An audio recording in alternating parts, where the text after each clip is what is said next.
Je vous retrouve aujourd'hui dans une nouvelle vidéo qui sera un nouveau point lecture. Donc aujourd'hui dans ce point lecture j'ai décidé de vous faire voyager. Je me suis rendu compte que dans le courant du mois de janvier j'avais lu plus de 10 nationalités différentes et je ne l'ai pas fait exprès, vraiment. J'ai vraiment pas fait exprès de sélectionner tous ces pays différents. Et du coup je me suis dit que c'était l'occasion de faire une vidéo plutôt variée avec des titres vraiment de pays différents.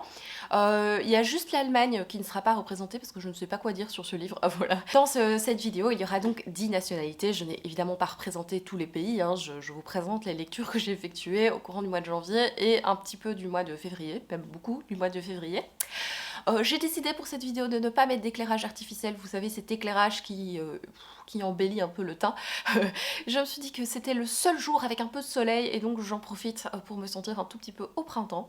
Dans ce livre je vais donc vous parler de 14 livres, ça semble beaucoup mais il y a certains livres sur lesquels je vais passer très vite parce qu'il y a parfois des livres très courts ou des livres sur lesquels je n'ai pas grand chose à dire. Pour ceux qui suivent mes vlogs, il y a des livres que vous allez retrouver, pas tous mais quand même il y a la plupart des livres, vous les avez peut-être déjà vus dans des vlogs. En général je parle des livres dans des points lecture avec un regard un petit peu plus lointain on va dire, puisque j'ai un peu mûri mon avis sur le livre et parfois il y a des livres que j'ai même oubliés, qui sur le moment sont des coups de cœur et puis je me rends compte qu'en fait 2 semaines après je les ai complètement oubliés. Du coup j'aime bien en fait tourner ces points lecture parce que ça me permet vraiment de me rendre compte quel livre m'a marqué plus qu'un autre, alors que les vlogs c'est plutôt instantané. Je me suis aussi peut-être un petit peu plus renseignée dans les points lecture. Je sais qu'à nouveau cette vidéo risque d'être assez longue, encore une fois un point lecture avec 14 livres, la fille va me parler pendant 3 heures, on n'en peut plus déjà, rien que d'y l'imaginer. Mais écoutez, pour moi c'est vraiment beaucoup plus facile, c'est presque par fainéantise que je fais ça, de faire des grosses vidéos parce que ça me prend moins de temps, même si effectivement ça prend plusieurs heures de montage, mais ça prend moins de temps de publier une énorme vidéo que 3 petites vidéos. Voilà, c'est vraiment question de temps et question peut-être de fainéantise. Je n'ai pas la prétention de croire que vous avez envie de vous farcir 1h30 de ma tronche.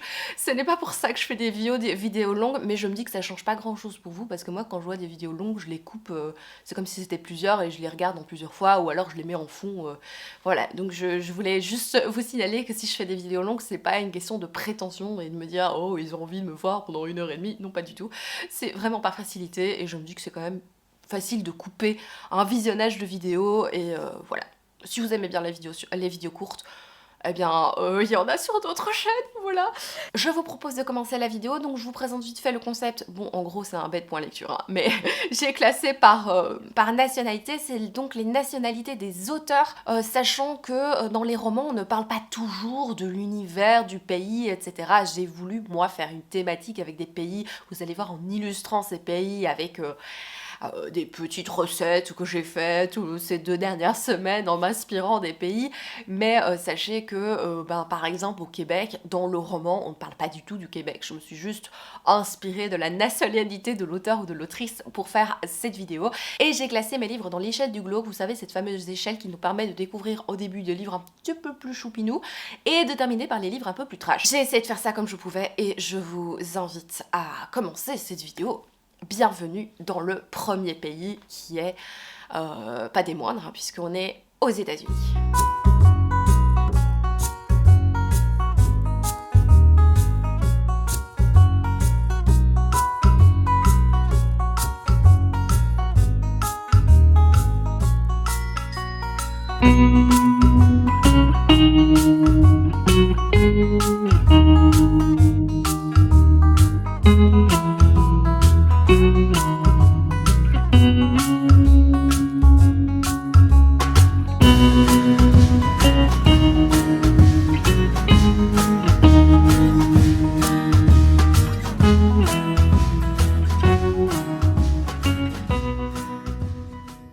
Le premier livre dont je viens vous parler donc est un livre américain de l'autrice Edith Wharton. Je vous ai parlé de nombreuses fois du fait que j'avais envie de découvrir cette autrice et je me suis dit que c'était l'occasion de découvrir un auteur par un livre très court. J'aime bien lire des livres très courts pour découvrir des auteurs, je trouve ça ça nous permet de découvrir déjà un style, même si bien sûr dans des petites nouvelles l'auteur va peut-être moins exploiter son style ou exploiter son style de manière différente que dans un gros pavé, mais je trouve que ça nous donne quand même un petit aperçu. Et donc j'ai découvert Les Lettres d'Edith Wharton, qui est une courte histoire, c'est une nouvelle en quelque sorte d'Edith Wharton qu'elle a publiée dans c'est un livre qui s'appelle The Stories of Edith Wharton. Ici, c'est publié en 1910. Elle a fait énormément d'histoires courtes, de short stories.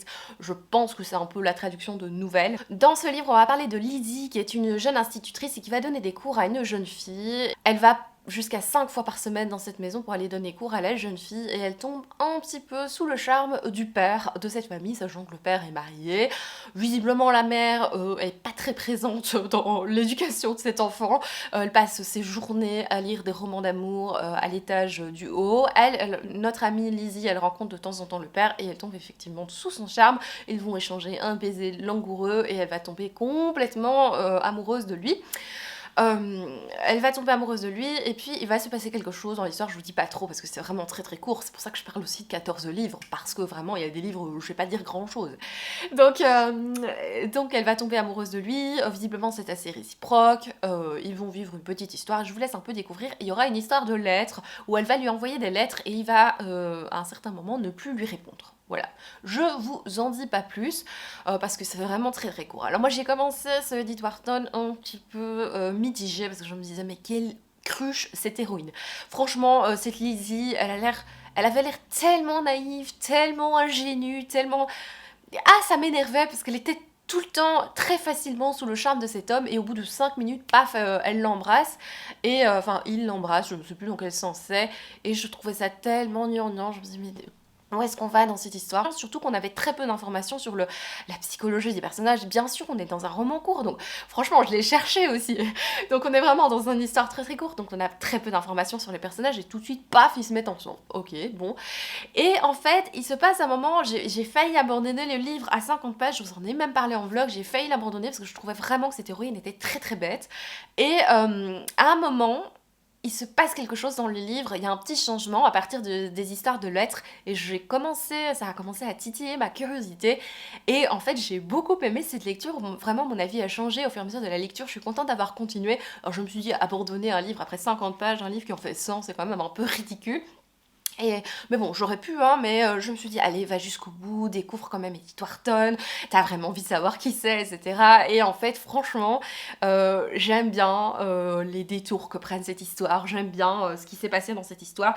J'ai l'impression que l'autrice se moque, en fait, littéralement de son héroïne, elle se moque un petit peu de cette naïveté, de cet amour aveugle. J'ai vraiment l'impression qu'elle utilise un petit peu la moquerie dans son récit.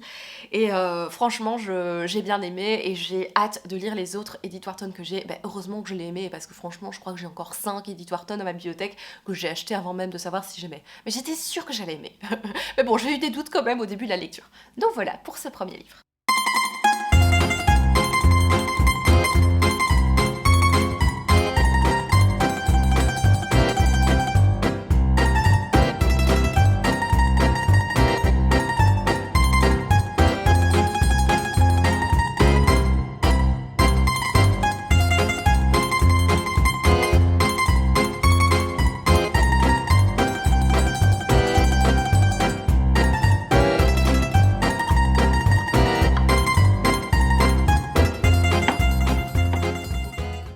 Nous allons faire un petit tour en Italie avec Alessandro Barrico qui a publié ici 3 fois des l'aube. C'est un livre un peu particulier puisque ce récit... c'est un livre qu'il mentionne dans un de ses propres livres, donc c'est un peu une sorte de fanfiction, hein, vous voyez ce que je veux dire. Il mentionne ce livre et je pense qu'il l'a écrit du coup par après, et il le mentionne dans Mr. Green. On va suivre la construction d'un récit assez particulier puisque dans ce livre il y a 3 histoires, et dans ces 3 histoires, deux personnages se rencontrent, à chaque fois les mêmes personnages mais dans des circonstances différentes. Donc la première histoire, la deuxième histoire, c'est comme si ils n'avaient jamais vécu la première histoire, vous voyez ce que je veux dire? Je ne sais pas, mais en tout cas, puisque vous ne répondez pas en direct, mais en tout cas, voilà, c'est 3 fois, 3 histoires avec les mêmes personnages, je ne vais pas répéter 10 fois parce que c'est pas plus clair. Alors, j'ai trouvé le concept vraiment intéressant, je vous en dis pas trop au niveau du résumé, si ce n'est que dans la première histoire, on va rencontrer un homme et une femme qui vont se rencontrer dans un hôtel, et la femme est assez bourrée, elle vomit même sur les pieds de l'homme qui lui attend quelque chose dans l'hôtel, et la femme l'entraîne dans la chambre, enfin je vous laisse un peu découvrir les circonstances. C'est un récit qui est vraiment bien écrit, c'est vraiment super agréable à lire. Alessandro Baricco, je l'avais découvert dans Soi et dans Novecento Pianiste et j'ai retrouvé une plume vraiment agréable. Bon, ça faisait des années que j'avais lu cet auteur, mais c'est vrai que j'ai vraiment bien apprécié la plume de l'auteur. J'ai trouvé que ce récit était trop court et vous allez me dire de nouveau, hein, la fille elle lit des livres très courts parce qu'elle adore ça et puis après elle se plaint parce qu'ils sont trop courts. Et ben, c'est pas toujours le cas. Il y a vraiment des livres courts qui sont parfaitement construits, qui sont efficaces dans leurs livres courts et qui pourraient pas être plus longs. Ceci, je trouve que ça joue en défaveur du roman, particulièrement la troisième histoire où il y a un événement qui pourrait être un petit peu une explosion, pas une révélation, mais un moment qui peut nous faire ressentir plein de frissons, mais qui ne le fait pas parce que c'est trop court, on ne connaît pas encore les personnages et du coup, je pense vraiment que certaines de ces au moins une de ces histoires mériterait beaucoup plus de pages pour prendre le temps d'avoir des émotions, de vraiment découvrir les personnages. Alors, je sais pas quel était le but de l'auteur en faisant ce livre, mais moi, j'ai pas été particulièrement touchée plus que ça par cette histoire, et je suis sûre que s'il avait fait 100 pages de plus, 200 pages de plus, j'aurais mieux aimé.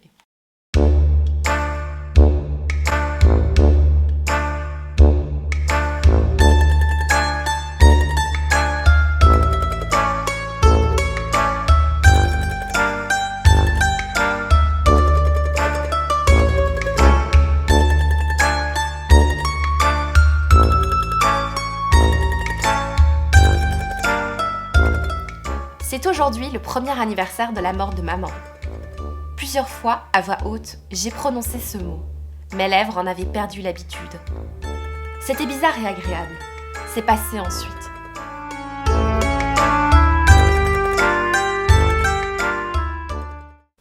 Alors, dans quelles circonstances j'ai découvert ce livre? Ça fait un moment que j'ai envie de découvrir Nina Berberova. Ça fait des années que j'ai acheté ce livre sans le livre. J'oubliais tout le temps qu'il existait parce que franchement, il est très fin et dans ma bibliothèque, je ne le voyais pas. Mais je l'avais acheté parce que on parle de musique. Et comme c'est mon métier, forcément, tous les livres qui parlent de musique m'attirent d'une manière ou d'une autre. Et en plus, l'accompagnatrice, c'est un petit peu un des métiers de ma maman. Et du coup, ça m'attirait particulièrement. Et dernièrement, j'en ai entendu parler sur la chaîne Les Courbes Graciles, que je vous invite vivement à découvrir si vous ne la connaissez pas. Elle a un podcast qui est super intéressant. Je vous en ai déjà parlé en vlog, mais je vous en parle ici aussi pour ceux qui n'ont pas vu ce vlog en question. Elle a fait un podcast, elle a fait un épisode sur 3 autrices, il me semble, sur 3 autrices russes qui étaient vraiment tellement intéressant. C'était sur Irène Nemirovsky, Nina Berberova et une autre autrice encore dont j'oublie tout le temps le nom. Et elle a conseillé l'accompagnatrice en mettant des extraits et des images du film adapté de cette histoire par Claude Miller. Ici, on est dans un récit qui est sorti dans les années 30 et en fait, c'est un livre qui a été publié en France, qui a été traduit en France bien des années plus tard, dans les années 80. On va suivre ici l'histoire de Sonia, qui est une jeune fille qui vit dans l'extrême pauvreté. Elle vit avec sa maman, ça se passe après la révolution d'octobre et voilà, ça se passe pas forcément bien pour sa maman. Elle a envie de trouver un boulot, donc elle va chercher du travail dans l'univers de la musique puisqu'elle joue très très bien du piano. Et par une connaissance, elle va réussir à rencontrer une chanteuse qui s'appelle Maria, une chanteuse lyrique qui est quand même assez connue et qui a besoin absolument d'une accompagnatrice ou d'un accompagnateur. Et du coup, elle va se présenter à la porte de cette Maria, elle va la rencontrer et elle va travailler pour Maria en tant qu'accompagnatrice. Petit point sur le métier d'accompagnateur. Alors pour ceux qui ne savent pas, l'accompagnateur c'est en général un pianiste qui va accompagner donc des musiciens, ici dans ce cas-ci un chanteur. Alors dans le métier justement de chanteur, l'accompagnateur c'est un petit peu la base. On a besoin d'un accompagnateur, d'un pianiste accompagnateur qui va répéter déjà régulièrement avec le chanteur, qui va répéter, qui va travailler la justesse, qui va faire les vocalises, enfin la partie, le soutien harmonique de la vocalise, qui va accompagner tous les chants avec toute la partie orchestrale. Par exemple, si le chanteur fait des airs d'opéra, le chanteur n'a pas toujours à côté de lui un orchestre et donc a besoin d'un accompagnateur qui va jouer la réduction orchestrale au piano, qui parfois est assez difficile. Le métier d'accompagnateur, c'est un métier qui a toujours été un peu pas très bien considéré au fur et à mesure des années. J'ai un peu cherché, c'est vrai, dans l'histoire, les accompagnateurs ils ne sont pas toujours très bien vus, enfin, sont un peu dénigrés. Oui, toi t'es pas un vrai pianiste, t'es un accompagnateur. Alors que franchement, l'accompagnateur, déjà pour être accompagnateur, il faut avoir un vachement bon niveau. Franchement, il y a des partitions qui sont redoutablement difficiles, que tu dois jouer tout l'orchestre, quoi, donc tu dois le jouer au piano. Et je trouve que c'est un métier pour les gens humbles. Je trouve que c'est un métier qui demande une bonne dose d'écoute et de bienveillance, et donc pour être un bon accompagnateur, il faut aussi pouvoir être à l'écoute du musicien avec lequel tu joues, et du coup ne pas jouer plus fort que le musicien avec lequel tu joues. Et du coup, si tu as un trop grand ego et une trop grande envie de te faire entendre, ne fais pas accompagnateur. Donc franchement, c'est un métier qui est pas donné à tout le monde, qui est très mal considéré, je vous l'ai dit, mais en fait, c'est essentiel. Donc, petit point donc sur les accompagnateurs. Donc ici, Sonia va être l'accompagnatrice de Maria. Donc elle va passer beaucoup de temps avec elle, et le rôle d'accompagnateur ici, dans ce cas-ci, n'est pas seulement le fait de jouer avec Maria, mais de vivre avec elle. Elle accompagne sa vie. Et dans ce récit, on va tout de suite voir le choc que ressent Sonia pour Maria, pour la vie mondaine de Maria. Parce que Sonia, c'est une fille qui a très peu d'argent, qui vit dans l'extrême pauvreté, qui a vécu déjà des choses pas très chouettes. Et quand elle arrive, elle rencontre Maria, quand elle voit l'aisance de cette femme, quand elle voit la manière dont elle se pavane, la grandeur de sa maison, elle a un choc. Elle est dégoûtée, elle est écœurée, et elle a envie, on ressent pendant tout le récit, elle a une envie de vengeance face à cette injustice, elle a envie de trouver une faille dans le couple entre Maria et son mari. Et c'était vraiment, vraiment très intéressant cette lecture. Maintenant, j'ai été un petit peu perplexe avec le style. Quand j'ai commencé, je me suis dit, oh là là, c'est une drôle de traduction, c'est parfois un peu maladroit. Et en fait, je me suis rendu compte que c'était vraiment un style très concis, avec une économie de mots assez incroyable. On comprend tout ce que ressent Sonia, même si tout n'est pas écrit. Et du coup, je trouvais ça un petit peu déstabilisant au début de ma lecture. J'ai fini par m'habituer, et je me suis rendu compte effectivement que je comprenais tout ce que vivait cette Sonia, je comprenais tous ses sentiments, même si tout n'était pas écrit de manière très littéraire. J'ai aimé cette image qui fait que l'accompagnateur doit toujours se mettre un petit peu en retrait. C'est pas lui qu'on va saluer après les concerts, hein, c'est la chanteuse qu'on va saluer. En général, l'accompagnateur se met toujours un petit peu en retrait, et alors que je trouve qu'il ne devrait pas, mais bon, bref. L'accompagnateur se met toujours un petit peu en retrait, surtout dans ce milieu-là, il est un peu considéré comme une boniche, hein. Du coup, on voyait bien la différence de classe sociale aussi sur scène. C'est un livre, du coup, je ressors avec vraiment la sensation d'avoir une plutôt bonne lecture, même si j'ai eu beaucoup de mal à m'adapter à ce style, à adopter le style de Nina Berberova. Et je trouve que la fin était un petit peu exagérée, un petit peu folle, je trouve, cette fin.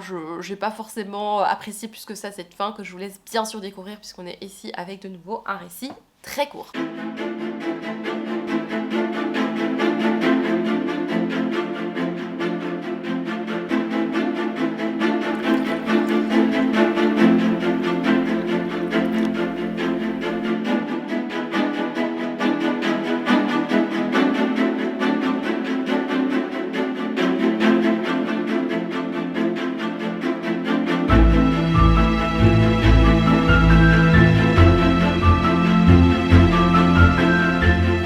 Cher Alford, la dernière fois où nous nous sommes rencontrés, tu m'as fait un récit très détaillé et très intéressant des événements les plus remarquables survenus dans ta vie avant que nous fassions connaissance. Puis, tu m'as demandé en retour de me confier à toi. Comme à ce moment-là je n'étais pas d'humeur à raconter une histoire, j'ai refusé, prétextant que je n'avais rien à dire.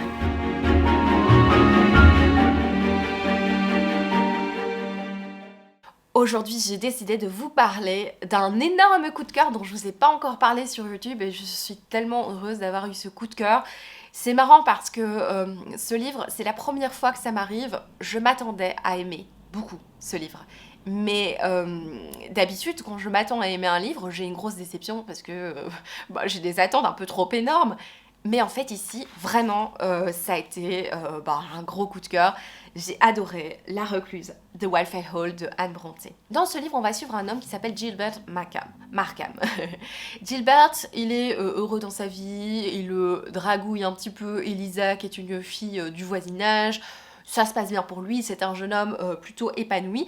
Et un jour va arriver dans son petit village une jeune femme, une jeune veuve qui vit avec son fils. Déjà, une femme qui vit seule avec son fils, c'est pas très bien vu.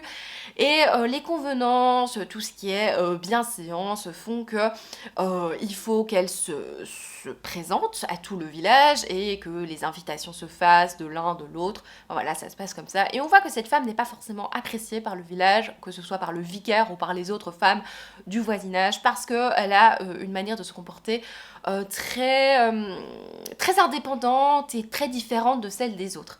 Et dès le début, hein, c'était assez remarquable de lire ça, elle se trouve confrontée à des remarques sur l'éducation qu'elle donne à son fils. Hein.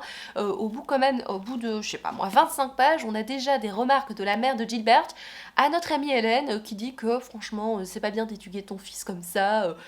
Au bout de 5 minutes, quoi. Elle l'a rencontré depuis 5 minutes et elle trouve un mot à dire sur l'éducation que donne cette femme à son fils. Et donc, on va suivre un petit peu la relation entre cet homme, Gilbert Markham, et notre amie Hélène. Puisque au début, lui, il a des a priori sur cette femme, il se lance un peu des piques, ils ont des idées très divergentes sur l'une ou d'autre chose. Et il va commencer à ressentir des sentiments pour Hélène. Évidemment, on s'en doute, c'est une histoire d'amour. Il y a quelques ombres dans le paysage de ce potentiel amour et il va se passer plusieurs petites choses que je vous laisse découvrir. Et à un moment dans le récit, on va découvrir le journal intime d'Hélène. Je vous en dis pas plus, mais on a non seulement l'histoire de Gilbert, vous avez entendu dans le Linky Pit, mais notre ami Gilbert Markham écrit une lettre à son ami pour raconter son histoire d'amour, et il lui dit qu'il va de temps en temps mettre des extraits de quelqu'un d'autre, et en fait, au milieu du livre, il y a une grande partie du livre qui est le journal intime d'Hélène. Et on découvre plein de choses sur son passé, c'est tout simplement passionnant. C'est un livre que j'ai adoré, mais que j'ai adoré. Ne fût-ce que déjà la partie avec Gilbert Markham, c'était passionnant. Et quand on arrive au journal intime d'Hélène, mais là, je me suis dit trop bien, on a le point de vue d'Hélène. On va suivre sa jeunesse à partir de ses 18 ans, on va suivre son mariage, etc. Je vous laisse vraiment découvrir tout ce qui se passe dans ce récit, mais j'ai trouvé ce récit d'une puissance déjà assez novateur, puisque déjà à cette époque, milieu 19e siècle, on a une femme qui s'affranchit de pas mal de dictats de la société, qui s'affranchit de pas mal de coutumes, de choses qu'elle est un petit peu obligée de faire. Et elle est très indépendante, elle a des idées sur l'éducation qui sont vraiment très innovantes pour l'époque. C'est, je trouve, très féministe dès les 50 premières pages. On va parler de sujets très forts. On va parler notamment de l'alcoolisme. C'est vraiment très accentué. Je m'attendais pas du tout à ce qu'on en parle à ce point. Et visiblement, l'autrice s'est inspirée de l'alcoolisme et de la déchéance un petit peu de son frère Branwell, qui était donc intoxiqué à l'alcool et à l'opium. Visiblement, Anne Brontë s'est inspirée de son frère pour parler d'un personnage en particulier que je vous laisse découvrir. On va parler notamment de dépression. On va énormément parler de la présence de la religion, de la foi. Alors c'est des choses qui m'intéressent un petit peu moins, mais on sent vraiment cette constante présence de la religion, que notre amie Hélène, en fait, elle se comporte peut-être pas comme la société le veut, mais elle va être toujours très très croyante. Elle est très très pieuse, cette Hélène. On va parler vraiment de pas mal de sujets que je vous laisse vraiment découvrir, parce que moi ce que j'ai aimé c'est justement savoir très peu de choses à propos de cette histoire. Je savais pas les sujets qu'on allait aborder, je savais pas qu'on allait voir tout ça, que ça allait être à ce point moderne. Et ce livre, quand il est sorti, visiblement il a eu quelques petites controverses, puisque il a été critiqué à cause de son trop fort réalisme de la vie conjugale. Hélène pose des actes dans le livre qui sont illégaux à l'époque où elle les a écrits. J'ai trouvé ce récit tout simplement palpitant, passionnant, j'ai adoré. Moi j'avais lu Jane Eyre, que j'ai beaucoup aimé, mais je l'ai lu il y a longtemps, donc j'ai plus un avis très éclairé sur cette lecture. Et j'avais lu Les Hauts du Hurlevent, que j'ai arrêté aux 3/4 parce que bof, vraiment. Franchement, j'ai vraiment pas forcément apprécié Les Hauts du Hurlevent. Et eh bien, Anne Brontë, gros crush quoi, je kiffe. Et donc, j'ai qu'une envie, c'est de lire Agnès Gray, pardon, et de découvrir ce qu'elle a fait avec ce premier roman. Il me semble que c'est le premier roman de l'autrice. Je suis passion Anne Brontë, là, je suis heureuse.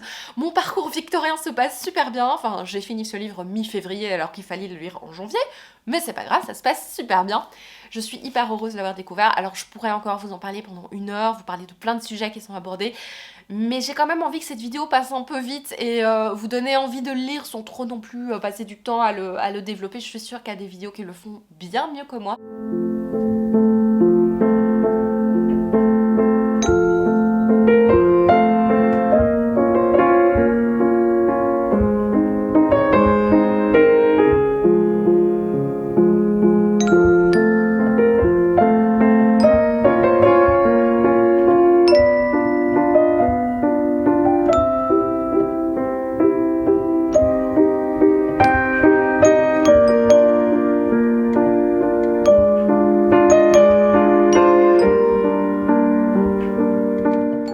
Pectoraux.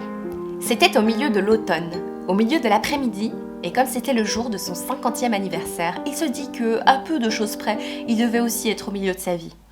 Petit retour vers la Belgique, petit détour vers chez moi avec un auteur que j'affectionne particulièrement puisque vous le savez, si vous me suivez depuis plusieurs années, j'ai eu un énorme coup de cœur pour Feel Good de Thomas Gunzig. Thomas Gunzig, c'est un auteur que j'apprécie écouter en tant que chroniqueur, mais aussi lire en tant qu'auteur et je suis vraiment passionnée par ses écrits. J'aime beaucoup son humour noir, j'aime beaucoup son cynisme, j'aime beaucoup sa vision de la vie, j'ai un peu piquante.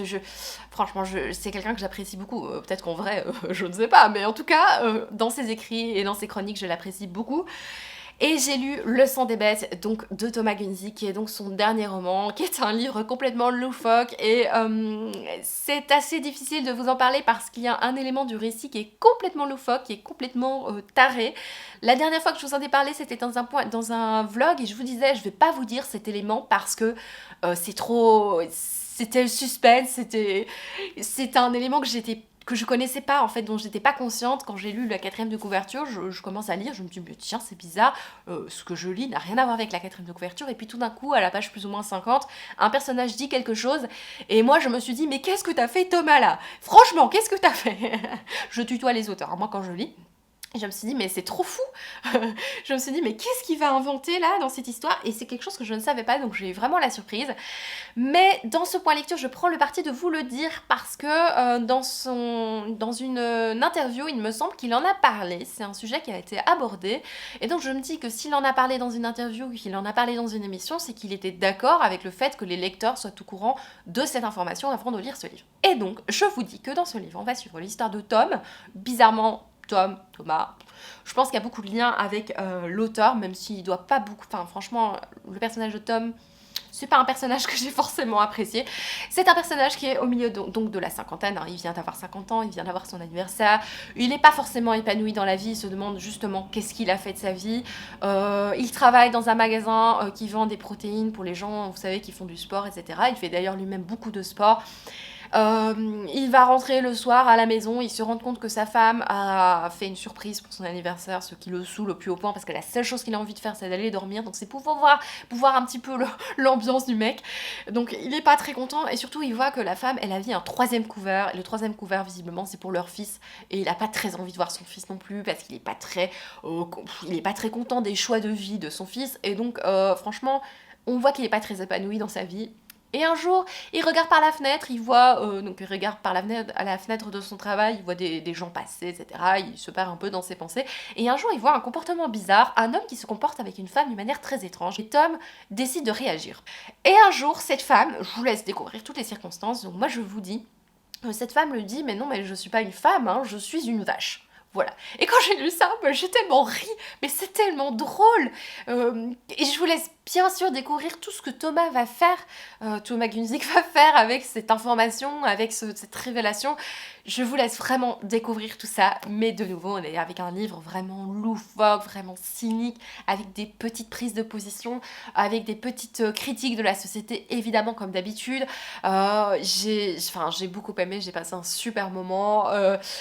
Et franchement, je l'ai mis là, dans l'échelle du glauque, parce qu'il y a une petite chose qui semble je trouve un peu sordide, je trouve, dans la situation de cette femme, que je vous laisse un petit peu découvrir, hein. J'en parle enfin de cette échelle du glauque, oui, donc celui-là je l'ai mis un petit peu plus loin, parce que justement il y a une scène, je trouve, un petit peu difficile.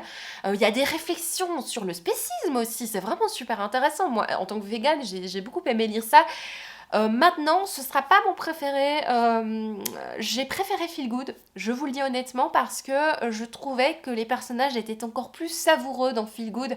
Même la description du personnage principal dans Feel Good était tout de suite très savoureuse. Ici, j'ai mis beaucoup de temps à accrocher à ce personnage de Tom. Il y a vraiment tout ce qui m'intéresse pas, quoi. Il fait beaucoup de sport, il est pas heureux dans sa vie, on voit que sa vie avec sa femme ne sont pas... Bien sûr, il y a des changements dans le livre qui sont vraiment très appréciables, mais j'ai mis du temps avant de m'attacher à ce personnage. Mais franchement, c'est de nouveau du grand Thomas Gunzig, hein, ça c'est clair, j'apprécie particulièrement cet auteur, et donc ça c'était pour la Belgique avec une petite dose, une grande dose d'humour.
Thérèse venait d'avoir 16 ans quand son père, le lieutenant-colonel Hubert Fabiani, prit sa retraite.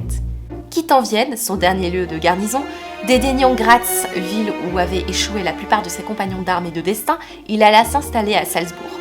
C'était au printemps, des fenêtres de l'appartement des Fabiani, on découvrait l'étoile de la ville et, dans le lointain, les montagnes bavaroises.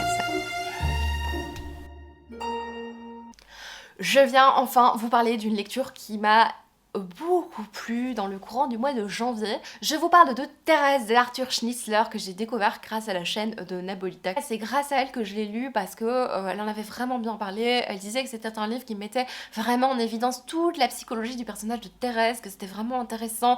Et moi j'aime beaucoup quand on passe beaucoup de temps sur les personnages. Donc ici, nous sommes en Autriche, nous suivons un des derniers romans, mais le dernier roman écrit par Arthur Schnitzler en 1928. Ça, c'est un auteur donc autrichien qui est écrivain et médecin, et c'est un auteur qui a pas mal correspondu avec Freud, un auteur qui est passionné par la psychanalyse, et ça se ressent un petit peu, on en parle un tout petit peu dans le récit. On suit absolument toute la vie de Thérèse. Donc on va suivre la vie de Thérèse à partir de ses 16 ans, quelque chose comme ça. On va suivre sa vie avec sa famille, son père qui a fait la guerre, qui est lieutenant, et on voit que son père devient petit à petit, il devient un petit peu fou, il est interné dans un hôpital psychiatrique, je ne pense pas que ça s'appelait comme ça à ce moment-là. On va suivre donc le départ de Thérèse de sa maison, parce qu'elle ne s'y sent pas très bien, et elle va s'émanciper, partir de chez elle, vivre sa vie, et on va parler de la succession des aventures de Thérèse, la succession de ses aventures amoureuses, mais aussi de ses aventures professionnelles, puisqu'elle va travailler régulièrement au sein de plein de familles. Elle va entrer dans une famille, elle va être professeure. C'est un personnage qui va donc vivre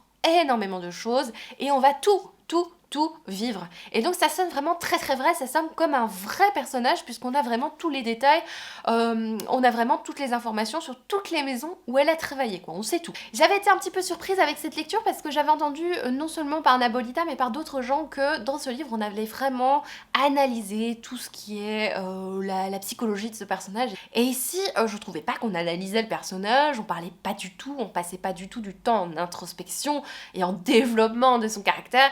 Et en fait, je me suis rendu compte que c'était fait d'une manière très différente. Ici, on a, comme je vous ai dit, toute la vie de Thérèse, donc une succession de toutes ses aventures dans telle ou telle maison. On a ses réactions suite à ses déconvenues amoureuses. On a la manière dont elle rebondit, et donc 2 jours plus tard, elle va se dire « Oh, en fait, je suis malheureuse », et puis 2 jours après, elle est de nouveau heureuse. Et en fait, on comprend la manière dont elle fonctionne, on arrive justement à se faire un portrait, surtout un portrait psychologique parce que j'arrivais pas vraiment à me la représenter. Mais en fait, je trouve qu'on arrive à se faire un portrait psychologique, en tout cas de ce personnage, au fur et à mesure des aventures qu'elle vit. Et on voit que c'est quelqu'un de pas du tout stable, hein. C'est quelqu'un qui est à la recherche constante de quelque chose mais qui ne le trouve pas. Les thématiques abordées, il y en a pas mal, je vous laisse bien sûr en découvrir, mais on a notamment la thématique de la maternité, de la difficulté autour de la maternité, et je trouve ça assez fou de déjà parler dans les années 20 d'une maman qui, en fait, elle est pas sûre d'avoir envie d'un enfant, et elle va tomber enceinte à un moment dans le récit, et je vous laisse découvrir tout ce qui se passe autour de cette maternité. Je trouve que pour l'époque, c'est assez incroyable de déjà parler de questionnement autour de la maternité. Elle va avoir des pensées au moment de son accouchement, que je vous laisse bien sûr découvrir, qui vont la poursuivre jusqu'à la fin de l'histoire. Ce sera extrêmement important dans l'histoire. Il y aura une forme de culpabilité qui va être très constante. Et c'était vraiment un livre que j'ai trouvé passionnant. Et j'ai aimé passer du temps avec Thérèse. J'ai aimé que sur 2 pages, on a 6 expériences de vie de Thérèse dans 6 maisons différentes, quoi. Donc parfois ça va très vite, parfois elle reste plus longtemps dans les maisons. On explique son attachement constant aux enfants des familles pour lesquelles elle travaille. Donc il y a des enfants pour lesquels elle va avoir un fort contact, un fort amour.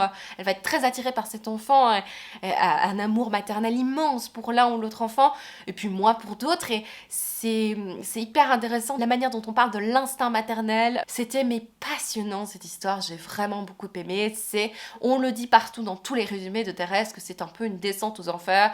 Je le savais en le lisant parce que c'est écrit derrière. On nous dit que c'est le roman le plus désespéré de Schnitzler. Bien sûr qu'il se passe des choses assez terribles dans cette histoire, mais j'ai vraiment trouvé ça passionnant. Et en plus, j'ai retrouvé l'ambiance ici quand je vous parle de Salzbourg, quand je vous parle plutôt de l'Autriche. Pour le coup, on a vraiment cette ambiance autrichienne. Moi, j'étais à Salzbourg et je peux vous dire que j'étais contente de les passages où on est à Salzbourg, de retrouver Salzbourg. Elle voyage pas mal aussi. On ressent la passion de l'auteur pour la psychanalyse et tout ce qui est un peu psychologique, parce que, alors c'est pas hyper important, mais à un moment le père, vers le début du récit, il va manifester des crises et il va être enfermé interné en tout cas dans un hôpital psychiatrique, comme je vous ai dit. Je suis plus sûre qu'on appelle ça comme ça dans le récit, déjà comme ça dans le récit. Et à un moment, il y a un personnage du début du roman, un personnage masculin qui fait des études justement de médecine et qui va être hyper intéressé par la folie du père. Il va lui poser des questions à Thérèse et il va lui dire « Ouais, en fait, ton père, si... » Et il va avoir envie de visiter le père de Thérèse, pas par gentillesse, mais justement parce qu'il est intéressé par la folie de ce monsieur. Donc on sent qu'il est un peu fasciné par la folie. Je trouvais ça un peu fou. Oui, c'est drôle, j'ai dit 2 fois fou dans la phrase. Bref, j'ai passé un très très très très bon moment avec cette lecture. Je lirai des autres Arthur Schnitzler. Une amie qui lit en allemand m'a dit qu'elle trouvait que ça se lisait tout aussi bien que du Stefan Zweig. Donc si vous lisez l'allemand et que vous savez facilement, je ne connais pas l'allemand, hein, mais que vous savez lire du Stefan Zweig, visiblement c'est aussi accessible Arthur Schnitzler. Et donc je lirai, j'ai de toute façon acheté d'autres livres de l'auteur et je lirai avec grand plaisir. Écoutez les amis, je n'arrive pas à prendre 2 heures devant moi pour filmer cette vidéo, donc je vais devoir aller bosser. Et vous me retrouverez avec un autre visage, n'importe quoi, j'ai toujours la même tête, hein, avec un autre habit pour la suite de la vidéo.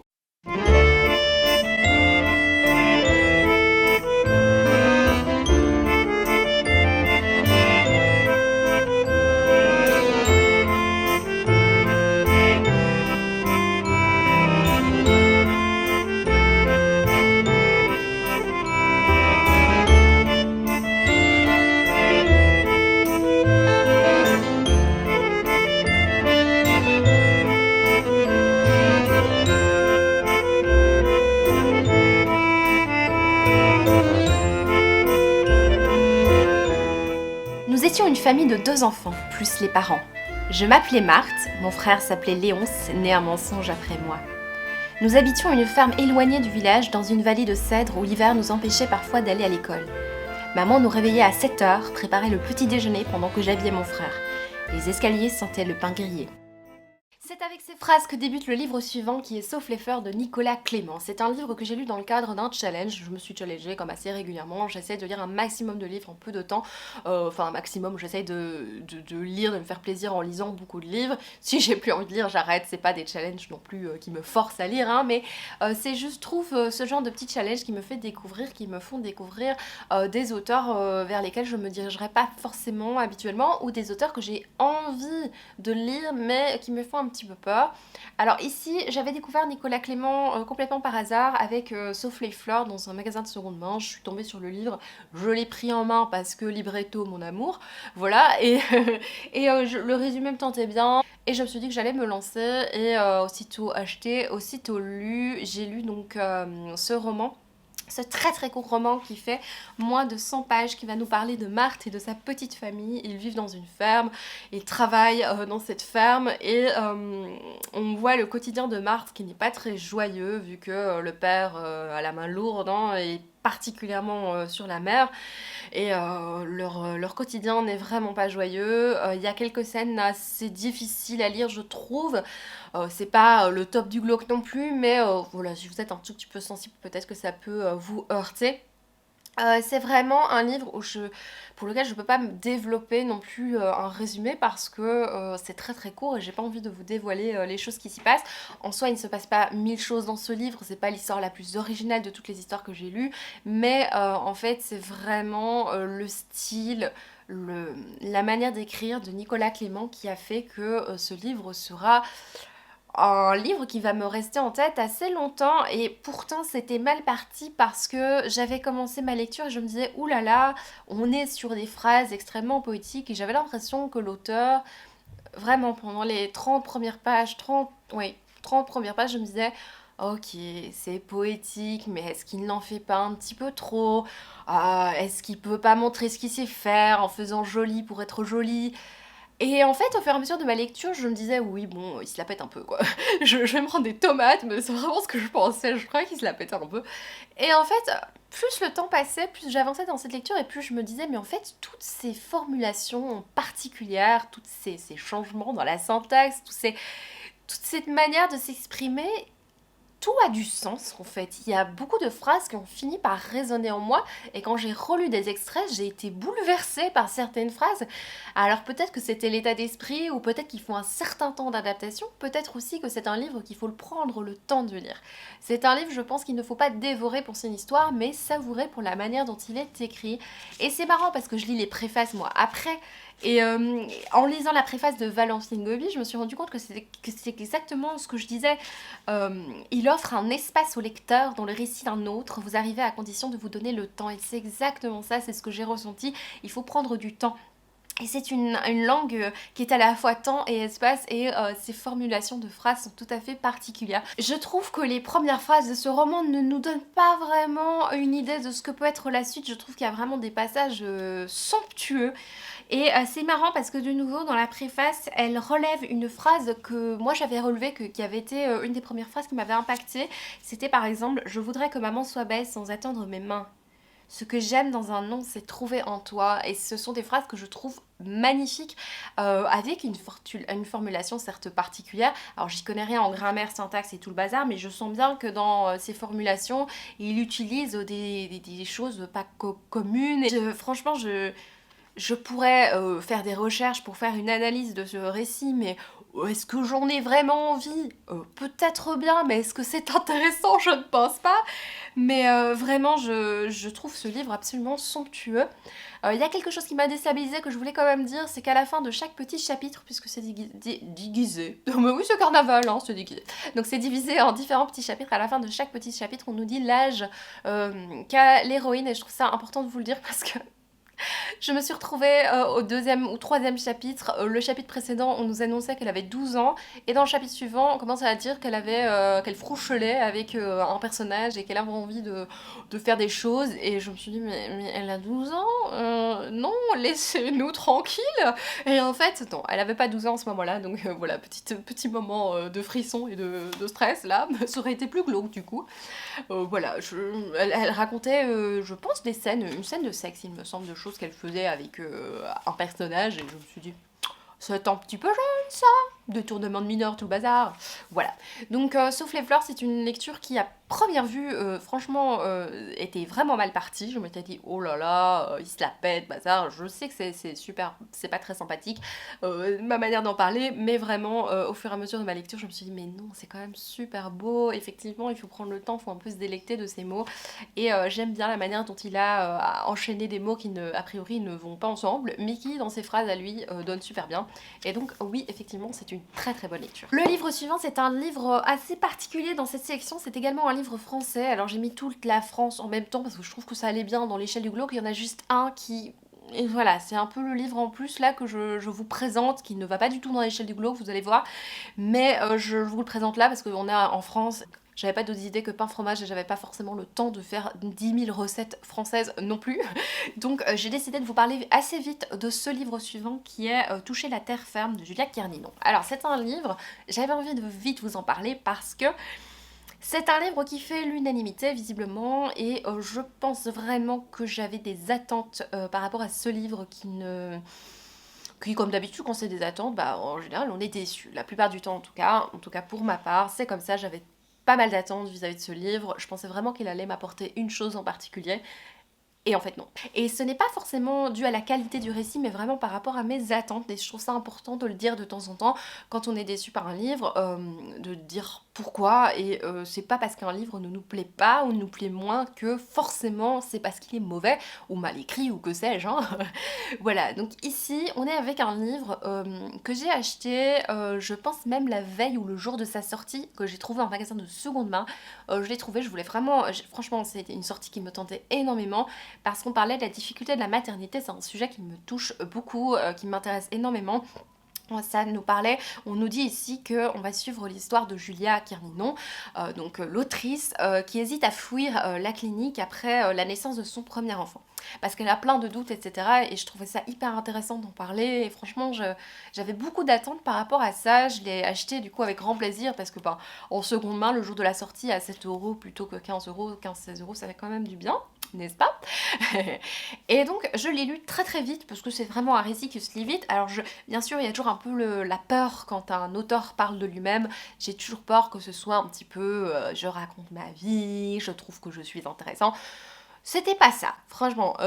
Parfois j'ai toujours peur que les auteurs, vous savez, quand ils racontent leur vie, je me dis waouh, ils estiment que leur vie est assez intéressante pour en parler en livre et pour que ça plaise à tout le monde. J'ai toujours un peu peur de ça. Ici, je me suis dit, bon, sur le thème de la maternité, je pense que ça va être hyper intéressant parce qu'elle partage son témoignage. Parce que c'est vrai qu'il y en a qui partagent des trucs aussi intéressants. Tu racontes ta vie, mais ta vie n'est pas intéressante. Oh mon dieu, je clash. Mais là, je me suis dit que comme elle partageait un pan de sa vie de mère, je me disais que ça allait être quand même hyper intéressant. Et en fait, j'ai commencé le livre, j'étais vraiment bien dedans, je trouve que ça se lit bien, c'est vraiment une jolie plume, elle utilise des jolis mots pour exprimer des choses très vraies, même si je ne suis pas maman, donc je peux pas non plus m'identifier à fond.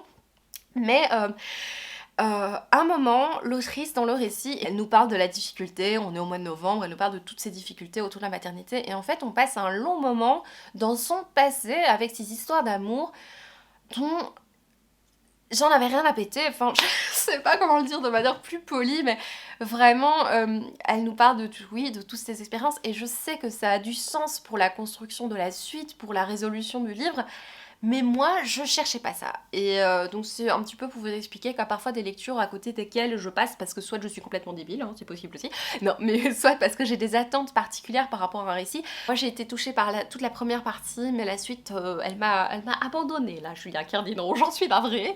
Je lirai certainement d'autres livres de l'autrice parce que je pense que j'aime beaucoup sa plume et je la lirai dans peut-être Livre Maria, non, il y en a un autre qui me tente plus.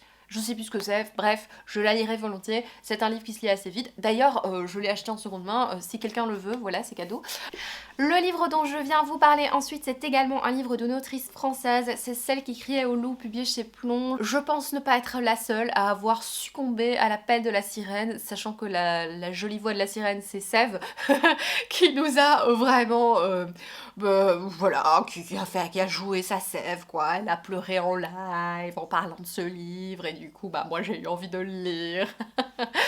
celle qui écrit au loup, non seulement elle a été très touchée par ce livre, mais elle parlait du fait que ce livre mettait en scène un personnage qui avait oublié beaucoup de choses de son enfance et qui avait manifestement des tocs, et je me suis sentie très fort concernée parce que moi-même j'ai des gros problèmes, racontage de live, à me rappeler de passages de mon enfance, et surtout j'ai des tocs un peu similaires, et donc je pense que je vais faire une psychothérapie hein, suite à ma lecture de ce livre. C'est un roman noir psychologique, un drame psychologique vraiment très intéressant qui propose tout ce que j'aime justement, un roman qui nous propose un personnage très réaliste, qui va nous proposer une thérapie, qui va nous proposer des réponses, et du coup on va passer pas mal de temps dans la psychologie de ce personnage. Je pense que c'est vraiment pour ça que j'aime les romans, c'est pour ça que j'aime bien les drames psychologiques, les thrillers psychologiques, parce que justement quand c'est bien fait évidemment, ça nous pond tout un personnage, ça nous construit tout son personnage, tous ses défauts, toutes ses qualités, savoir pourquoi elle réagit de telle ou telle manière, c'est tellement intéressant, j'adore ça. Et quand en plus le personnage a des problèmes psychiatriques, alors c'est le pompon, j'adore.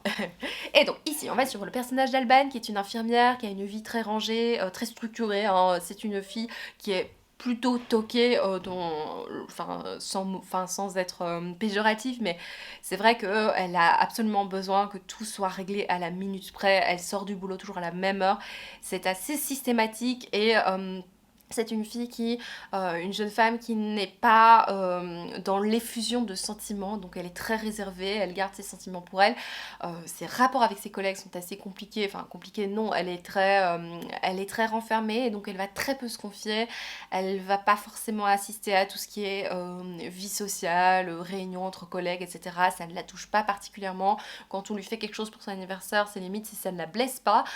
Voilà, c'est un personnage qui est assez dur à cerner au début, je trouve, et c'est un personnage qui a une énorme douleur en elle, mais on n'arrive pas à mettre le doigt dessus. Il y a une chose qui est un petit peu dérangeante, un peu déstabilisante, c'est la manière dont elle parle de ses enfants, enfin dont elle réagit avec ses enfants. Elle ne veut jamais, particulièrement avec sa fille, l'embrasser, la toucher. Le thème du livre, ça va être qu'est-ce qui s'est passé, qu'est-ce qui fait que elle aime si peu sa fille, elle ne manifeste en tout cas si peu son amour pour sa fille. Pourquoi est-ce qu'avec son fils c'est différent? Qu'est-ce qui se passe? Et c'est ça qui était vraiment hyper intéressant. J'ai trouvé ça très intéressant d'avoir le point de vue du mari, parce que c'est grâce à ça qu'on voit le problème.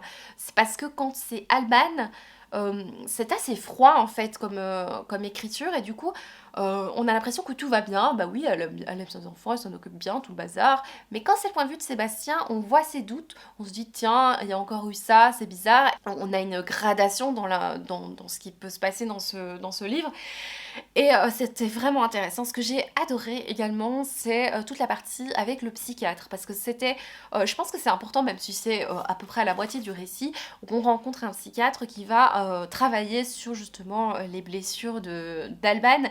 Et je trouve ça important de le dire, parce que moi c'est ce qui m'a fortement attirée dans ce livre, c'était de découvrir ce travail avec ce psychiatre. C'est un psychiatre qui tâtonne un petit peu, qui n'est pas expert dans certaines...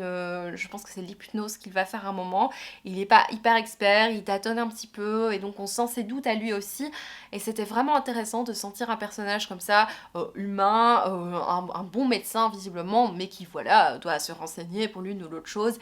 Et on sent que c'est pas un vieux ponte qui a fait ça 1 milliard de fois. Et je trouve que ça rajoute un petit côté supplémentaire d'un personnage humain qui va avoir certaines failles aux yeux d'Alban, et c'était vraiment intéressant.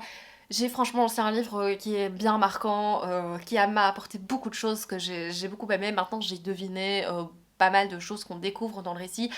C'est pas grave, parce que c'est pas ce que j'attendais en fait. J'attendais pas d'être surprise par ce qui se passe, parce que il est pas écrit thriller sur le roman, vous voyez ce que je veux dire. C'est pas grave si on devine, dans ce cas-ci, je trouve. Ce qui est vraiment intéressant, c'est le cheminement, c'est comment on le devine et comment on le découvre et qu'est-ce qu'on va faire par rapport à cette situation. Je vous en ai parlé en vlog également, j'ai eu un petit souci avec la fin. Je sais qu'il y en a qui ont adoré la fin. Moi, j'ai pas aimé parce que je trouvais qu'elle qu'elle apportait des messages que je n'ai pas appréciés. Et en fait, en discutant, je vous redis ce que j'ai dit en vlog, en discutant avec mon compagnon, je lui ai raconté toute l'histoire, et il me dit mais en fait ce que tu penses être le message, c'est peut-être un autre message, et du coup il m'a fait me dire mais oui c'est vrai, c'est vrai ce que tu dis, et le gars il a pas lu le livre, il me dit ah non, non, ton message il est pas bon. Enfin, va faire des vidéos maintenant. Je vais l'appeler, je vais lui demander de faire les vidéos à ma place.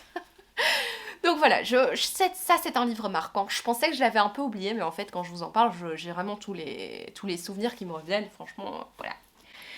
Et on monte petit à petit dans l'échelle du glauque avec un livre que j'ai découvert avec ravissement. C'est le dernier livre français de la sélection, il s'agit de La boîte en os de Antoinette Pesquet, publié chez de nouveau Libretto, mon amour. Ceci n'est pas sponsorisé par Libretto, mais j'ai une passion pour cette maison d'édition. Ce livre aussi est un livre qui est sorti en 1941 par Antoinette Pesquet, qui est une autrice française qui a écrit notamment un ou deux livres avec son mari Pierre-André Marty, c'est ça ? C'est une autrice qui a été repérée notamment par Guillaume Apollinaire, voilà, qui a suscité l'admiration de Guillaume Apollinaire. Et c'est une autrice qui, dans ce récit, va s'inspirer un petit peu de tout ce qui est roman gothique, tout ce qui est univers, ça se passe en Écosse, tout ce qui est univers d'Anne Radcliffe, etc. Donc c'est une autrice qui propose un récit qui ne peut que me plaire, hein, parce que on a compris que j'aime bien tout ce qui est univers un peu gothique.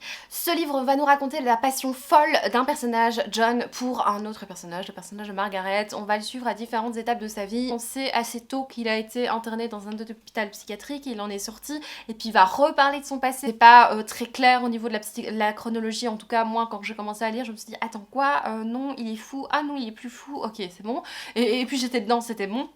On va suivre vraiment cet amour fou pour le personnage de Margaret. John, c'est un homme qui veut...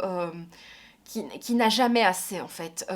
Il est fou de cette femme et il va tout faire pour être encore plus fusionnel avec elle. Il va vraiment aller à la recherche d'une fusion parfaite. Vraiment, c'est un récit très déstabilisant qui va nous parler d'un amour fou. Il va faire des choses, déjà dès le début du récit, il va faire quelque chose, il va lancer au visage de cette Margaret quelque chose parce que il y a quelque chose avec les yeux, il a une fascination pour les yeux, il a envie de voir à travers les yeux. C'est pas seulement les yeux qui regardent, il a envie de voir l'âme. Il pense vraiment que l'âme se trouve derrière les yeux. Enfin, il y a quelque chose comme ça d'assez particulier et il a vraiment envie de posséder, d'être en fusion perpétuelle avec la fille qu'il aime. Et c'est vraiment un personnage très déstabilisant, c'est une histoire déstabilisante et effectivement, si elle est à cette étape-là de l'échelle du glauque, c'est parce que oui, on est avec certaines scènes qui peuvent un peu choquer. Bon, moi je suis un peu blasée de la vie, donc ça m'a pas choquée ni quoi que ce soit, mais je peux comprendre vraiment qu'il y ait des gens qui soient complètement déstabilisés par cette lecture en se disant quoi ? Qu'est-ce qui se passe là ? Stop. Mais oui, effectivement, il y a des scènes un peu dérangeantes. C'est souvent dans la suggestion, mais bon, une suggestion assez précise quand même, hein. Mais c'est vraiment un récit que j'ai beaucoup aimé. Alors j'ai eu du mal au début, comme je vous l'ai dit, avec la chronologie, je comprenais pas bien, je croyais qu'on suivait l'histoire du narrateur, mais pas du tout. Et j'ai eu du mal au tout début, parce que vraiment les premières scènes, c'était un petit peu... critiquer le physique des gens gratuitement, quoi. Et je me dis, waouh, je vais pas accrocher là en fait, hein, parce que vraiment, dans la première page, je vous dis, à un moment, on suit donc un personnage on suit notre héros qui attend quelqu'un dans un café, visiblement, et il est en train de se demander la nationalité de chaque personne qui est dans le café. Et donc, il se dit que les Anglais, jouissant de leur fauteuil par toutes leurs parties, y adhérent. Alors les Français sont assis comme sur une pelote d'aiguille, en gros ils sont coincés. Les Américains sont trop sans gêne, les Allemands sont gênés par leur corpulence, donc en gros les Allemands sont gros. J'étais là, pourquoi on a ce genre de passage, surtout la première page, en chapitre premier, je me dis, ouh, c'est une mauvaise entrée en matière ça. Bon, cette époque, etc., je peux comprendre la circonstance, mais c'est marrant, voilà. Et donc en fait, notre héros, hein, le narrateur, il rentre dans les souvenirs, il se souvient de son ami John, et puis il rencontre son ami John, et enfin voilà, on a le début de la narration, je vous ai dit, c'est pas très clair pour moi, parce que j'étais peut-être pas assez concentrée, parce que souvent je dis ça dans le train, il se passe des choses parfois sur mes trajets, vous imaginez pas, donc voilà, peut-être parfois je suis pas assez concentrée. Franchement, j'ai beaucoup aimé cette lecture, j'en parle pas très bien, là j'arrive pas à structurer mon avis, mais c'est un très bon livre si vous aimez les univers un petit peu sombre, un peu gothique, un peu noir. Là, je pense que vous allez apprécier ce livre avec une petite touche de glauque, une relation hyper malsaine, hein, le plus malsain possible, hein, ben c'est là-dedans, voilà. Ensuite, eh bien, je propose de faire un petit voyage, de faire ses bagages et d'aller dans un autre pays.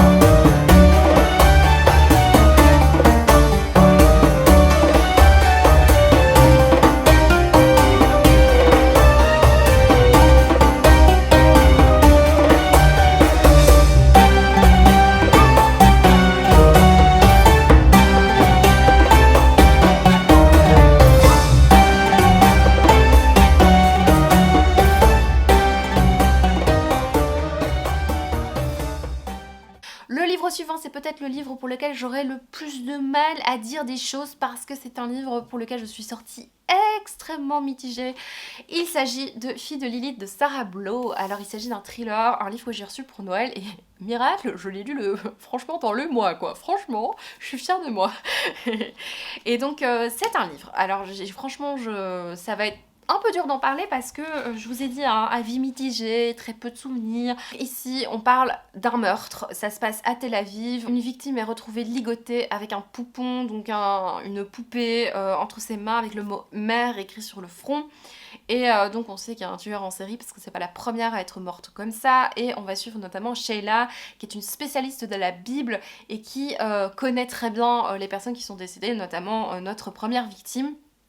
Et en fait, on va suivre ce personnage de Sheila qui est extrêmement ambigu, qui va se retrouver mêlée à cette enquête, puisque bien sûr, elle connaît les autres victimes. Elle va être mêlée aussi parce qu'il y a un inspecteur qui vient la voir et qui, évidemment, va essayer de la... Enfin, elle va essayer de le draguer, enfin, il y a un jeu de séduction entre eux, enfin, voilà. On va parler notamment d'un pacte que Sheila aurait fait avec ces autres jeunes femmes quand elles étaient aux études. On sait qu'elles ont eu beaucoup de discussions autour de la maternité, donc il y a beaucoup de discussions autour de la religion, mais aussi autour de la maternité, et forcément c'est très lié dans ce cadre aussi. Et on a notamment un personnage qui a fait toute une thèse qui prouve qu'il y a pas mal de femmes dans la Bible qui ne voulaient pas avoir d'enfants, et forcément sa thèse est très mal vue par les femmes, les fortes pratiquantes qui trouvent franchement que c'est scandaleux de dire des choses pareilles, etc. Donc il y a pas mal de tensions au sujet de la maternité notamment. J'ai eu beaucoup de mal avec cette lecture. Déjà, on a un personnage principal ambigu. On a cette enquête et une certaine jalousie entre ce personnage et un autre. Il y a beaucoup de choses qui sont très prévisibles dans cette lecture. Franchement, j'ai pas accroché. Il y avait des choses intéressantes parce que c'est vraiment une culture moi que je connais pas du tout, et c'est vrai qu'on avait pas mal d'informations au sujet de cette culture. C'était écrit en jeu avec un personnage franchement antipathique. Alors c'est pas toujours grave, hein, je vous l'ai dit, dans les thrillers, parce que parfois t'as des tueurs, des bazars, c'est pas grave, t'as des gens parfois un peu starbés qui racontent l'histoire, c'est pas grave, mais là ça m'a un peu éloignée de cette lecture. Et vraiment les révélations, je m'en souviens, mais je les trouve pas folles. Voilà, je ne sais pas quoi dire sur ce livre ou d'autres, que il y avait des choses intéressantes, les sujets abordés étaient intéressants, mais je trouve auraient pu être un petit peu plus approfondis, parce que vraiment les choses qui m'intéressaient le plus n'étaient pas forcément approfondies. L'enquête était assez prévisible, les révélations étaient assez prévisibles, et dans ce cas-ci, je trouve que c'était quand même assez important. Donc voilà,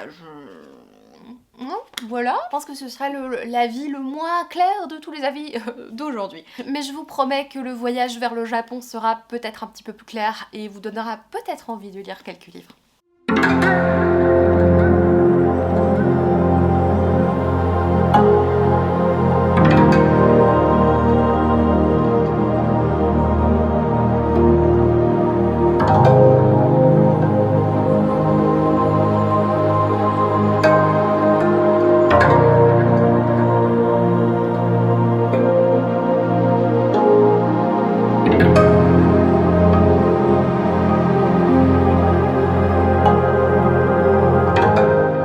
Vous avez entendu parler de Kadono, n'est-ce pas?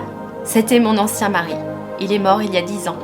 Le temps a tellement passé que même lorsque je prononce ce mot à voix haute, j'ai l'impression de parler d'un parfait étranger. Il en est de même pour cette affaire, et j'en viens à me demander si tout cela n'était pas un rêve.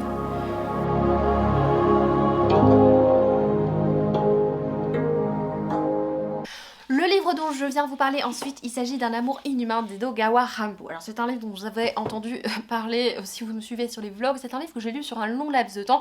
C'est un recueil de 6 nouvelles d'Edogawa Rampo. J'avais très envie de lire ce livre suite notamment à une vidéo de Margorito qui avait parlé de Chambre Rouge, qui est un des titres de Edogawa Rampo, qui est aussi un recueil de nouvelles. J'arrivais pas à mettre la main sur Chambre Rouge et je me souviens avoir acheté celui-ci ainsi qu'un petit policier, le lézard noir ou le lézard vert, ou je ne sais plus quelle couleur est ce lézard, mais en tout cas un petit policier. Je m'étais dit que j'allais commencer par son recueil de nouvelles pour me faire un petit peu un avis sur sa plume. C'est un auteur qui est né en 1894 et qui est mort en 1965. Donc en fait son pseudonyme vient de la transposition en phonétique japonaise du nom Edgar Allan Poe, et donc ça donne Edogawa Rampo, donc c'est vraiment un grand hommage à Edgar Allan Poe. Et ici on va suivre donc un recueil de nouvelles qui nous fait vraiment découvrir, je trouve, le style d'Edogawa Rampo. En même temps je n'ai pas lu d'autres, donc j'ai pas trop le choix, j'ai envie de dire. Mais donc on va suivre 6 nouvelles très différentes les unes des autres, qui... Je vous dis peut-être les résumés d'une ou deux nouvelles pour donner peut-être envie de lire ce livre. Un homme qui vit avec sa femme et son fils et qui sont... Visiblement, il n'est pas très heureux en ménage, sa femme le trompe, tout le monde est au courant visiblement. Lui, je ne sais pas s'il est au courant, mais en tout cas, il n'est pas très satisfait de sa vie de famille. Et un jour, il va jouer à cache-cache avec son fils et il va se passer quelque chose d'assez particulier. Et à chaque fois, en fait, tous les résumés de chaque nouvelle sont assez cocasse parce que au départ ça part de quelque chose de très simple et puis ça prend des détours auxquels on ne s'attend pas du tout, et puis l'histoire part un peu en cacahuète avec des choses très sombres. Donc on a vraiment des histoires très différentes les unes des autres. On a des thématiques savoureuse si vous aimez tout ce qui est sombre et bien glauque, bien juteux, notamment la grenade, hein. Je ne savais pas à quoi m'attendre quand on parlait d'une grenade et j'ai compris assez vite où on allait avec ce récit. On a des personnages un peu timbrés. Alors il y en a une, je m'attendais un petit peu à cette révélation, mais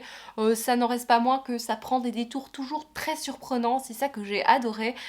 La première nouvelle, c'est évidemment la première avec laquelle j'ai découvert Edogawa Rampo. C'est très particulier aussi, une femme qui se pose des questions sur le comportement de son mari. Elle trouve que son mari est assez étrange, du coup elle va le suivre et elle va voir qu'il va souvent dans un petit endroit de la maison. Elle va le suivre à cet endroit et quand il ouvre la porte, il se rend compte, mais c'est bizarre, il est pas là, c'est bizarre. Elle va découvrir quelque chose de très particulier. C'était vraiment bien. C'est noir, il y a vraiment du sordide dedans, voilà, il faut s'y attendre, hein. Il y a une petite dose de fantastique par moment, il y a notamment une nouvelle très onirique, très fantasmagorique que moi j'ai beaucoup moins aimé parce que je n'étais pas du tout dans un mood, un truc un peu perché. Je dis toujours ça comme ça, mais voilà, là j'étais pas trop là-dedans, mais c'était joliment écrit. On a aussi une plume très agréable. Et ici, petite note supplémentaire, à un moment, il y a Edogawa Rampo qui est un personnage du récit. Donc la nouvelle est racontée par Edogawa Rampo et j'aime beaucoup ce processus narratif, on va dire, cette manière de s'impliquer en tant que narrateur et de se dire ok, donc maintenant quand on lit ça, on ne sait pas si c'est vrai ou pas. On se doute bien sûr qu'on comprend à un certain moment de l'histoire si c'est vrai ou pas, mais en tout cas c'est vraiment intéressant. Franchement, bonne entrée en matière avec Edogawa Rampo, franchement j'ai envie d'en lire d'autres de cet auteur. Le livre suivant nous fait rester également au Japon. C'est un livre, j'ai un peu hésité, je pense qu'il aurait peut-être pu être avant le Edogawa Rampo, mais c'est vrai qu'on a quand même des thématiques bien glauques. Mais je vous avoue que je deviens tellement hermétique au glauque que ça devient difficile cette échelle du glauque, je m'en rends compte. J'ai lu donc le livre La maison où je suis mort autrefois de Keigo Higashino. C'est un auteur que j'avais très envie de découvrir. On va suivre un personnage masculin qui va rencontrer une ancienne connaissance du lycée. Il va la retrouver à une réunion d'anciens du lycée. Et en fait c'est une fille avec laquelle il a une relation pendant 6 ans. À l'époque elle l'avait quitté pour un autre. Et donc quand il la revoit, elle lui raconte un petit peu sa vie. Elle lui raconte qu'elle a un enfant, que son mari est souvent en voyage. elle a pas l'air hyper épanouie et quelques jours après, elle va l'appeler pour lui demander quelque chose de particulier. Donc ils vont se retrouver dans un café, elle va lui expliquer, elle va lui proposer, elle va lui demander de l'aider pour quelque chose d'assez étrange. Je vous laisse, bah non, je vous laisse pas découvrir, je le dis, je le raconte. Elle va nous dire, elle va dire à notre héros que elle a retrouvé une clé et un plan d'une maison dans laquelle visiblement son père se rendait souvent. De plus, notre héroïne nous dit, enfin dit au héros, que elle se souvient de très peu de choses de son passé. Ah bah tiens, ça me fait penser à quelque chose, tiens. Donc elle se souvient de très peu de choses de son passé, donc elle a l'impression que il y aurait peut-être un secret, il y aurait peut-être quelque chose qui s'est passé qui a fait qu'elle a tout oublié. C'est vraiment très étrange, donc à nouveau je suis hyper intriguée parce que j'ai envie de savoir pourquoi.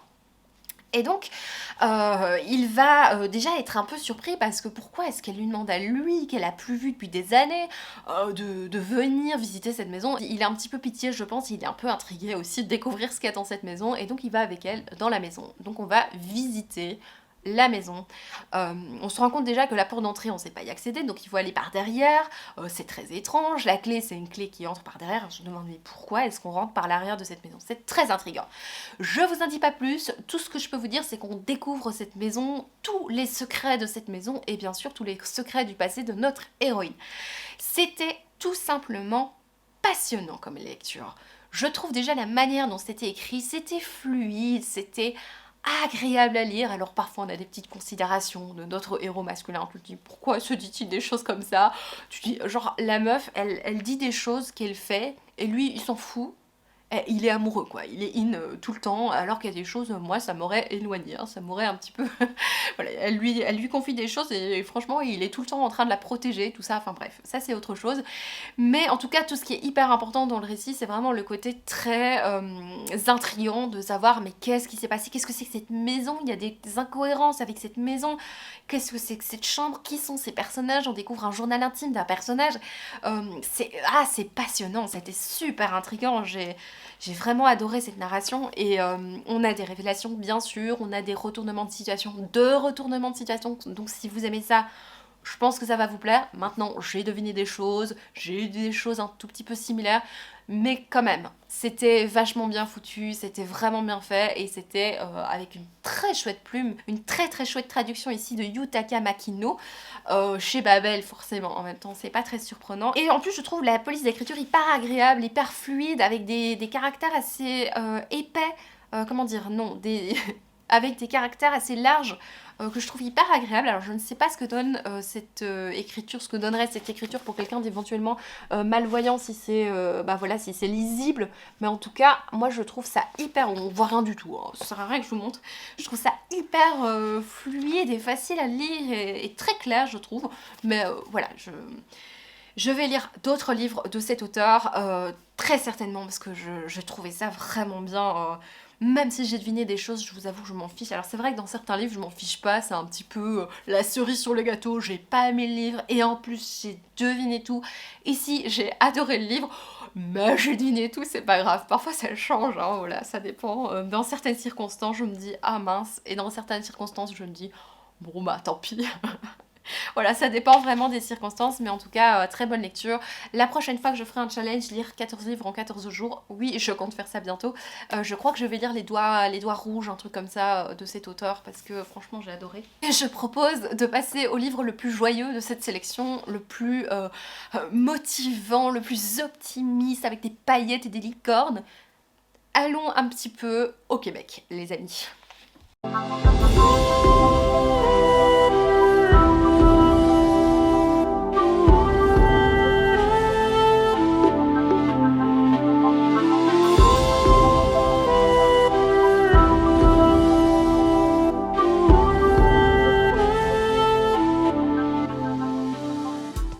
Le dernier livre dont je viens vous parler, il s'agit de Chienne de Marie-Pierre Lafontaine, publié chez J'ai lu. C'est un livre que j'ai acheté sur un coup de tête, j'ai lu le résumé, je trouvais le résumé hyper glauque, j'avais envie d'en savoir plus. Et en fait, j'ai commencé ma lecture et je me suis dit, tiens, c'est quand même étrange, c'est quand même bien dégueulasse quoi, ce qui se passe là-dedans. Les premières phrases qu'on a dans ce livre, c'est parmi toutes les lois du père, il y en avait une d'ordre capital, ne pas raconter. Je dissimulais mes désirs dans des textes de fiction enfant, de sœurs en fugue, pourchassées par un monstre à deux têtes. Elles s'enfouillaient dans de sombres forêts, s'armaient de branches de bâtons. Aujourd'hui, je ne cache plus mes désirs, je voudrais que ce texte décime ma famille entière. La suite devient difficile à lire, du genre si papa dit jappe, je jappe, si papa dit rapporte, je passe la suite. Voilà. On est donc dans un récit extrêmement violent, extrêmement sombre, extrêmement sordide, dans une famille, une sorte de huis clos familial, mais d'une sordide. Voilà. J'ai dû m'arrêter dans cette lecture. Je me suis dit, mais pourquoi est-ce qu'on nous raconte des choses pareilles? Parce que moi, quand on me propose un livre dans les éditions J'ai lu, qui est sur un comptoir avec plein d'autres livres, le livre de poche, j'ai lu des livres plutôt pas trop glauques, je me dis, mais pourquoi est-ce qu'on nous présente un livre aussi glauque, un roman aussi glauque, pourquoi ne le mettons pas en thriller déjà, parce que c'est vraiment sombre. Je regarde derrière, je me dis, bon, qu'est-ce que c'est? Et on nous dit que c'est un roman. Et donc je me dis, mais enfin, quelque chose aussi glauque, c'est quand même bizarre. Et avant de continuer, j'ai fait des recherches pour savoir un petit peu pourquoi cette autrice nous racontait des choses pareilles. Donc en faisant mes recherches, je me suis rendu compte qu'il s'agissait ici non pas d'un roman totalement fictif, mais bien d'une autofiction. Pas d'une autobiographie, hein, comme peut le dire Livre Addict, donc j'aimerais bien changer ce truc de Livre Addict, mais bon bref. Il s'agit bien d'une autofiction, donc effectivement un roman où un auteur ou une autrice s'inspire de sa vie pour raconter un personnage, pour raconter une histoire fictive, certes fortement inspirée de sa vie à elle, ou lui, mais une fiction. Et donc c'est intéressant comme concept cette autofiction parce que effectivement tu racontes des choses et on sait pas, le lecteur ne sait pas ce qui est vrai ou ce qui est faux et je trouve ça très habile, je trouve ça chouette comme concept parce que ça nous permet d'avoir une certaine distance par rapport à l'écrivain ou l'écrivaine, ça nous permet de ne pas savoir ce qui est vrai ou pas vrai dans ce qu'on lit, ça nous permet aussi d'avoir une certaine pudeur par rapport à l'auteur, enfin bon bref, on nous raconte quand même des choses bien dégueu mais de ne pas savoir ce qui est vrai ou pas vrai, je trouve que ça nous met quand même une certaine distance pour ne pas trop s'impliquer vis-à-vis de l'auteur. Enfin moi j'ai toujours un peu du mal avec je raconte trop ma vie, je vous en ai déjà parlé précédemment. En tout cas, tout ça pour dire que j'ai vu effectivement qu'elle nous disait que c'était pas une biographie, c'était pas un racontage de live, c'était pas un témoignage de sa vie, mais bien une fiction, bien une œuvre artistique, un travail artistique, un travail de narration et de... Voilà, effectivement. Et du coup, quand j'ai su ça, je trouve que ma lecture a été très différente. J'ai vraiment... Enfin, apprécié, je vais pas dire que j'ai apprécié tout ce qui se passe dans cette famille, mais c'était bien fait, ça dénonce assez bien, c'est plutôt bien écrit justement pour un roman qui parle de choses aussi immondes que ces choses-là, parce que quand on lit en général ce genre de choses, la plume c'est pas trop ce que tu recherches quoi. Ici, je trouve que c'était joliment écrit. Bon, à partir du moment où tu peux écrire joliment qu'un père te traîne à quatre pattes avec une laisse, passons. Mais en tout cas, je dois quand même vous prévenir, si ce livre est le dernier dont je parle aujourd'hui, c'est que c'est le livre le plus glauque que j'ai lu depuis vraiment plusieurs mois, même si en ce moment je suis en train de lire un livre où il se passe des choses bien dégueulasses. Ici, comme en plus c'est de l'autofiction, il y a cet ordre du huis clos, ce père, mais en fait, je peux pas trop résumer, c'est juste sachez que vous entrez dans un univers dans lequel vous n'aviez pas forcément envie de rentrer. On est dans une maison dans laquelle un homme a décidé certaines règles, c'est-à-dire de n'avoir aucune règle. La seule règle qu'il s'impose, c'est de ne pas... est-ce que je peux le dire? Enfin, sa seule règle qui s'impose, c'est de ne pas violer ses enfants, quoi. Voilà, bienvenue sur les chroniques du hérisson. Mais franchement, ce livre... c'est terrible. C'est vrai qu'on a ce côté, quand on termine cette lecture, on se dit pourquoi j'ai lu ça? Pourquoi est-ce que j'ai lu un truc pareil? En tout cas, c'est une lecture où je suis un petit peu déstabilisée avec cette lecture parce que vraiment, je ne sais pas quoi en dire d'autre, à part, âme sensible s'abstenir, âme un tout petit peu sensible s'abstenir, même âme non sensible pour les gens comme moi qui n'ont aucun cœur, aucune âme, eh bien, faites attention à vous, quoi, quand vous lisez ça parce que c'est bien dégueulasse. Voilà, écoutez, c'est fini pour ce point lecture, j'espère de tout cœur qu'il vous aura plu. Comme d'habitude, à la fin de la vidéo, moi je suis déchaînée parce que j'ai beaucoup trop parlé. J'espère de tout cœur qu'il vous aura plu, même s'il a duré 3 plombes. J'espère que le montage aussi vous aura plu parce que ça m'a plu de manger ces petits trucs du pays pour chaque pays. J'ai fait ça ces 2-3 dernières semaines. Ça m'a beaucoup plu, donc n'hésitez pas à me dire si ça vous intéresse à nouveau. Je vous l'ai dit au courant de la vidéo, si vous voulez des vidéos un petit peu plus approfondies sur certains livres, n'hésitez pas à me le dire. Vous avez une vidéo, peut-être pas où je parle d'un seul livre, mais où je parle par exemple de 3 livres, une vidéo peut-être un peu plus fouillée, un petit peu plus de recherche. N'hésitez pas à me le dire. Alors bien sûr, il faudra que je les prépare et que je fasse ça bien. Je ne sais pas si j'en suis capable, mais n'hésitez pas à me dire si vous voulez que je tente le coup de faire des vidéos un petit peu plus approfondies sur peut-être 3 livres sur une même thématique ou quelque chose du genre.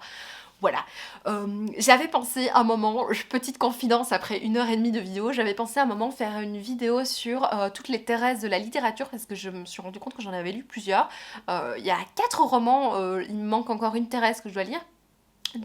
Une ou deux que je dois lire, mais je me suis rendu compte que la booktubeuse Un livre un thé avait déjà fait une vidéo sur les Thérèse de la littérature. Je me suis dit que je n'allais pas prendre son concept, même si l'idée je l'ai eue comme ça. Je me suis dit mais il y a sûrement plein de gens qui ont eu cette idée, et effectivement j'ai vu sur la chaîne d'Un livre un thé qui est vraiment chouette, qu'il avait fait une vidéo pardon sur toutes les Thérèse de la littérature, en tout cas quelques Thérèse de la littérature.